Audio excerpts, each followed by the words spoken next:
ప్రభునందు ప్రియమైన వారందరికీ వందనాలు. క్రైస్తవ క్యాలెండర్లో అత్యంత ముఖ్యమైన వారమైన పరిశుద్ధ వారం నేటితో అంటే మట్టల ఆదివారంతో ప్రారంభమవుతుంది.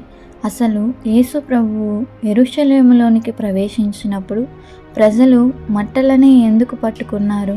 ఆయన గాడిద పిల్ల పైన ఎందుకు ప్రవేశించారు?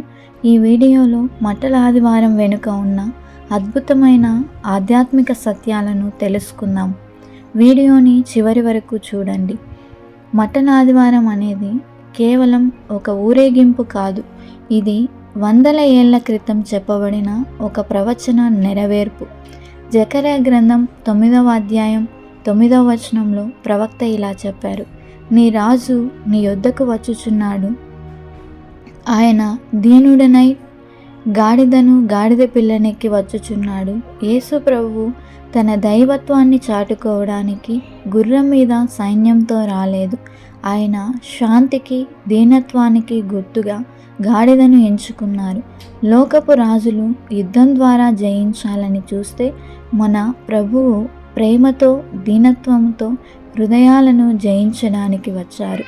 ఆనాడు వేలాది మంది ప్రజలు తమ వస్త్రాలను ఖర్జూరపు మట్టలను దారిలో పరుస్తూ హోసన్న అని కేకలు వేశారు. హోసన్న అనే పదానికి అర్థం ఇప్పుడే రక్షించు అని.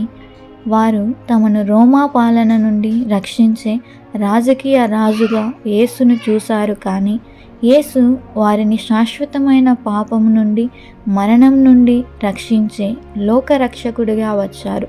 ఆనాడు వారు పట్టుకున్న ఖర్జూరపు మట్టలు విజయానికి చిహ్నం. అందుకే నేటికి మనం ఆ విజయాన్ని గుర్తు చేసుకుంటూ మట్టలను పట్టుకుంటాం. మరి ఈ మట్టల ఆదివారం మనకు నేర్పే పాఠం ఏమిటంటే, మొదటిది దీనత్వం.